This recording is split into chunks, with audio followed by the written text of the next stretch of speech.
1절부터 15절 말씀 제가 한 절 읽고 우리 성도님들 한 절 읽으시고 마지막 절 15절은 다 같이 함께 합독하도록 하겠습니다. 내게 주신 하나님의 은혜를 따라 내가 지혜로운 건축자와 같이 터를 닦아둠에 다른 이가 그 위에 세우나 그러나 각각 어떻게 그 위에 세울까를 조심할지니라.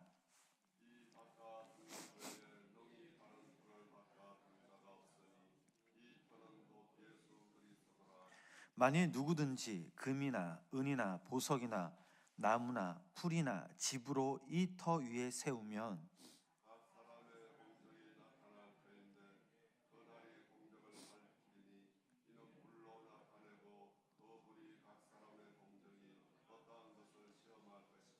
만일 누구든지 그 위에 세운 공적이 그대로 있으면 상을 받고 누구든지 그 공적이 불타면 해를 받으리니 그러나 나 자신은 구원을 받되 불 가운데서 받은 것 같으리라.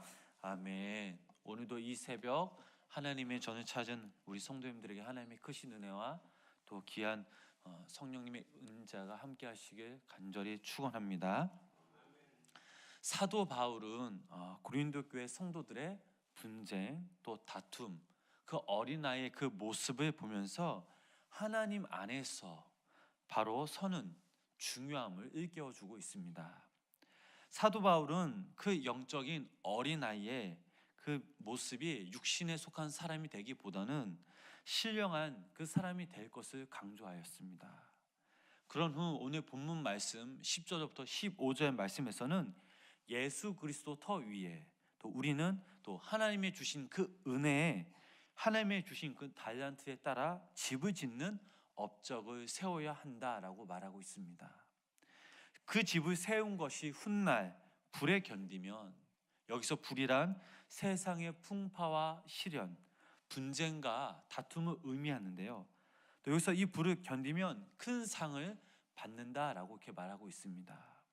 그러니 고린도 교회 성도들, 너희들도 서로 분파를 만들어 싸울 것이 아니라 하나님이 주시는 그 은혜에 따라 예수 그리스도의 터 위에 교회를 튼튼히 세우는 일을 하라고 강조하고 있습니다.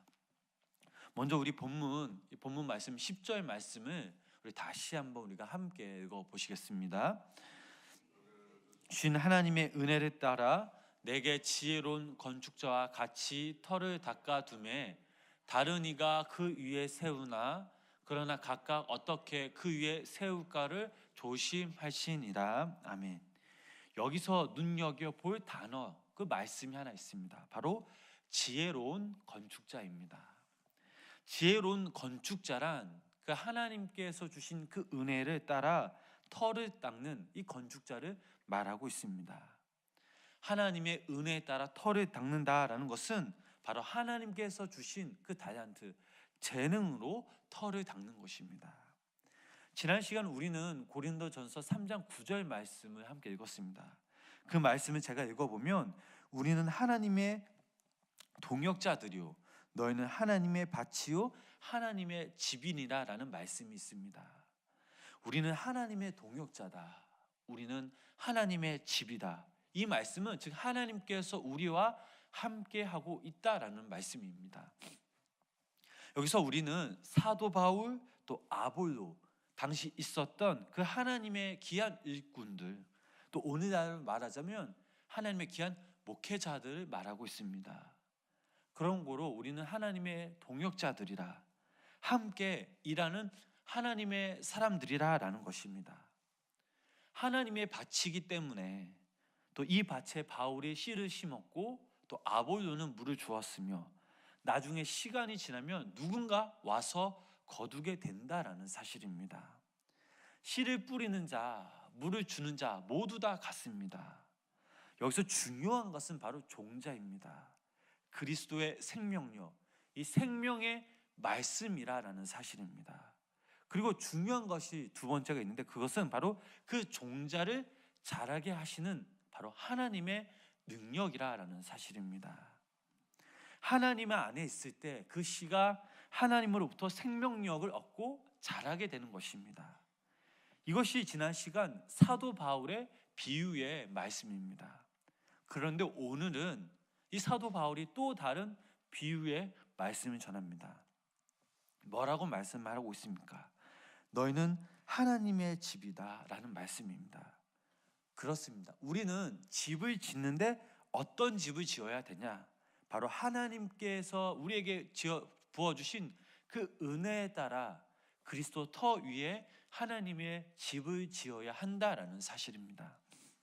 여기서 너희는 곧 교회를 가리키기도 하고 또한 그리스도인의 인격을 가리키기도 합니다. 한 사람, 이 한 사람의 인격, 그리스도인적 인격을 말하고 있습니다. 이것이 합해서 하나님의 그 영적인 교회, 또 하나님의 교회를 말하고 있습니다. 여기서 명심할 것이 있는데요. 이것은 바로 이 집의 주인이 바로 하나님이시라라는 사실입니다. 내 집이 아닙니다. 그렇다면 왜 하나님의 집이냐? 바로 임마누엘의 하나님이신 우리와 함께 하시기 때문입니다.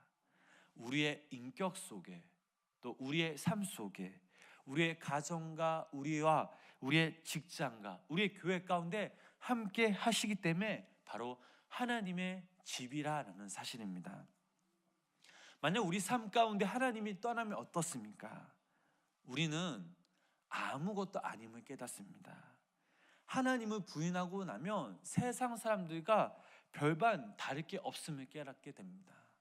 그러나 하나님이 우리의 삶의 주인임을, 하나님이 우리의 삶의 주인의 집임을 깨닫게 된다면 우리는 그 하나님의 은혜를 따라 하나님이 주신 그 말씀으로 성령님의 인도하심을 따라 그 하나님의 귀한 은혜를 깨닫게 됩니다. 그러나 우리가 살아가다 보면 때론 우리는 하나님을 원망하기도 하고 또 하나님을 멸시하기도 합니다. 하나님의 자녀들로서 다 똑같은 하나님의 자녀들이 아닙니다. 예를 들면 이런 것입니다. 모두 다 똑같은 건축자가 아니라라는 사실입니다. 어떤 사람은 측량을 하고 또 어떤 사람은 기초를 세우고 또 어떤 사람은 설계를 하고 또 어떤 사람은 벽돌을 쌓고 또 어떤 사람은 전기 공사를 하고 또 어떤 사람은 전체 총감독을 합니다. 어떠한 집을 지을 때에 한 사람이 그 집을 짓는 게 아니라 각자 자기가 가지고 있는 그 재능으로 아름다운 집을 짓는 것입니다. 만약에 모든 건축자가 자기 마음대로 집을 짓는다면 그 건물은 부실 공사가 되어 결국 무너지게 될 것입니다. 우리는 하나님의 그 지혜로운 건축자입니다. 교회를 세우는 하나님의 사람들입니다. 그러니 하나님께서 주신 그 은혜대로 서로 협력하여 선을 이뤄 나갈 때 우리의 속한 모든 교회, 생명나무 교회가 아름다워질 수 있음을 믿으시기를 바랍니다. 그러나 지금 고린도 교회 성도들은 이런 문제로 인해서 건축자들이 싸우고 있습니다. 팔을 나누어서 분쟁하고 있습니다. 그래서 사도 바울은 고린도 교회 교인들에게 팔을 나누어 싸우지 말고 교회를 아름답게 세우는 그 지혜로운 건축자의 역할을 잘 감당하라라고 이렇게 권면하고 있는 것입니다. 너희들은 하나님의 지혜로운 하나님의 은혜를 받은 건축자이기에 서로 협력하여 하나님의 교회를 세우라라는 것입니다. 바라옵기는 우리 여기 모인 우리 성도님들이 하나님으로 받은 그 은혜대로 서로 사랑하여 서로 협력하여 서로 일어나갈 때에 아름다운 교회를 세워나가시는 우리 귀한 하나님의 지혜로운 건축자가 되시길 주님의 이름으로 간절히 축원합니다. 본문 11절 말씀 계속해서 함께 다 같이 읽어보시겠습니다. 이 닦아 둔 것 외에 능히 다른 터를 닦아 둘 자가 없으니 이 터는 곧 예수 그리스도다. 아멘. 우리가 살아가다 보면 세상 것에 터를 둘 때가 참 많이 있습니다. 예를 들면 이렇습니다. 어떤 사람은 돈 위에 터를 세우고 또 어떤 사람은 권력의 터를 세우고 또 어떤 사람은 지식 위에 터를 세웁니다. 그러나 이 모든 것들은 참된 유익이 없습니다. 잠시 보이다가 사라질 유한한 것들입니다. 그러나 우리에게는 영원한 터가 있습니다. 그 터가 어디입니까? 오늘 본문 말씀에 보면 이 터는 곧 예수 그리스도라는 말씀입니다. 예수 그리스도 터 위에 터를 잡는 자가 바로 하나님의 지혜로운 건축자라는 사실입니다. 우리가 너무나 잘 아는 말씀, 성경은 우리에게 모래 위에 집을 짓지 말라라고 말합니다. 모래 위에 집을 짓는다면 풍랑이 불고 불이 나고 홍수가 나면 그만이기 때문입니다. 하지만 예수 그리스도 터 위에 집을 짓는 사람은 반석 위에 집을 짓는 사람과 같습니다. 반석 위에 집을 짓는 사람은 절대 무너지지가 않습니다. 바람이 불고 홍수가 나도 걱정이 없습니다. 왜냐하면 하나님께서 모퉁이의 돌이 되어주셨기 때문입니다. 에베소서 2장 20절과 22절 말씀을 보면 이런 말씀이 있습니다. 우리 다 같이 함께 읽어보시겠습니다. 너희는 사도들과 선지자들의 터 위에 세우심을 입은 자라. 그리스도 예수께서 친히 모퉁이 돌이 되셨느니라. 그의 안에서 건물마다 서로 연결하여 주 안에서 성전이 되어 가고 너희도 성령 안에서 하나님의 거하실 처소가 되기 위하여 그리스도 예수 안에서 함께 지어져 가느니라. 아멘. 이처럼 우리는 예수 그리스도의 모퉁이의 돌을 기초로 하여 그 위에 터를 닦을 때 우리는 분쟁과 시기, 다툼이 아니라 예수 그리스도 안에서 서로 협력하여서 아름다운 교회를 세워나가는 지혜로운 건축자가 될 것입니다. 계속해서 12절, 13절 말씀 우리 함께 본문 말씀 함께 읽어보시겠습니다. 만일 누구든지 금이나 은이나 보석이나 나무나 풀이나 집으로 이 터 위에 세우면 각 사람의 공적이 나타날 터인데 그 날이 공적을 밝히리니 이는 불로 나타내고 그 불이 각 사람의 공적이 어떠한 것을 시험할 것임이라. 아멘. 재료는 여러 가지가 있습니다. 금과 은과 보석과 나무와 풀과 집이 있는데 아무리 터가 좋아도 재료가 확실하지 않으면 결국 부실 공사가 되고 맙니다. 그러기에 우리는 좋은 재료, 확실한 재료를 써야 합니다. 그냥 건물을 지을 때 정말 좋은 재료를 써야 하는 건 맞지만 그러나 예수 그리스도 터 위에 짓는 것은 살아있는 그 하나님의 말씀의 이 재료를 사용해야 될 줄 믿습니다. 성경에서 말하길 금과 은과 보석보다 더 귀한 것이 있는데 그것은 바로 하나님의 말씀이라는 사실입니다. 하나님께서 태초에 천지를 창조하실 때 그 말씀으로 창조하셨듯이 우리 믿음의 사람들은 이 말씀으로 이 교회를 세워나가야 하고 말씀 가운데 주님 앞에 나아갈 때 어떠한 분쟁과 시기가 없을 줄 믿습니다. 그러므로 교회 되게 하는 것은 교회를 구성하고 있는 이 모든 성도님들이 그 하나님의 그 말씀 가운데 바로 서는 것입니다. 듣는 것으로 끝나는 것이 아니라 들음으로 인해 믿음으로 행하는 삶, 즉 순종하는 사람을 살아갈 때 교회는 아름답게 세워지는 것입니다. 말씀을 정리하겠습니다.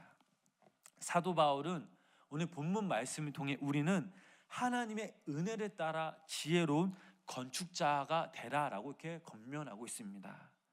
하나님께서 주신 그 은혜대로 우리의 가정, 우리의 교회를 아름답게 세워나가야 될 줄 믿습니다. 교회를 아름답게 세워나가되 예수 그리스도의 터 위에 그 하나님의 말씀을 그 재료를 가지고 튼튼히 세워나가라고 권면하고 있습니다. 바라옵기는 여기 모인 우리 성도님들이 오늘 이 본문의 말씀처럼 우리 모두가 하나님께서 주신 그 은혜대로 예수 그리스도의 터 위에 하나님의 그 말씀의 재료를 가지고 교회를 든든히 세워나가시는 우리 귀한 성도님들 되시길 간절히 축복합니다. 이 말씀대로 믿음대로 행할 때에 이 생명나무 교회와 또 여러분들이 각 섬기시는 각 개 교회마다 분쟁과 시기와 다툼이 아니라 정말 하나님께서 보시기에 너무나 아름답고 귀한 그 하나님의 열매를 풍성히 맺는 각 교회로 성장할 것임을 믿으시기를 바랍니다. 기도하시겠습니다. 하나님, 오늘도 이 새벽 이후에 주님 전에 모여 함께 예배를 드리게 하심에 감사를 드립니다. 오늘도 하나님의 말씀을 통하여 귀한 깨달음을 주심에 감사를 드립니다. 우리가 하나님의 자녀라고 하지만 아직도 우리는 하나님의 말씀보다 세상적인 그런 재료들, 돈과 음과 보석, 또 세상적인 것들을 더 좋아하고 또 취하였음을 고백합니다. 교회를 든든히 세우기보다는 남을 미워하고 또 시기하고 질투하였음을 고백합니다. 이제는 우리 여기 모인 우리 성도님들이 예수 그리스도 터 위에 말씀으로 굳건히 세우고 또 서로 사랑하며 섬기는 정말 하나님이 보시기에 너무나 아름다운 교회, 기뻐 받으시는 교회를 세워나가는 귀한 주님의 자녀들이 되게 하여 주시옵소서. 오늘 하루도 주님을 믿음으로 바라보게 하여 주시옵소서. 말씀에 순종하는 자들이 되게 하여 주시옵소서. 또한 오늘 이 시간 여러 가지 기도 제목들을 가지고 주님의 전에 나왔습니다. 육신의 문제, 영적인 문제 등 정말 그 예수 그리스도의 십자가 앞에 모든 것을 내려놓사오니 주님, 우리의 마음, 우리의 상황 가운데, 우리의 직장과 우리의 가정과 우리의 자녀들 가운데, 우리의 교회 가운데 성령님 임재하셔서 오늘 하루도 우리가 주님의 주시는 그 능력과 힘과 지혜로 말미암아 승리하는 삶을 살아갈 수 있는 귀한 성도님들 되게 하여 주시옵소서. 감사드리며 이 모든 말씀 예수님의 이름으로 간절히 기도드렸습니다. 아멘.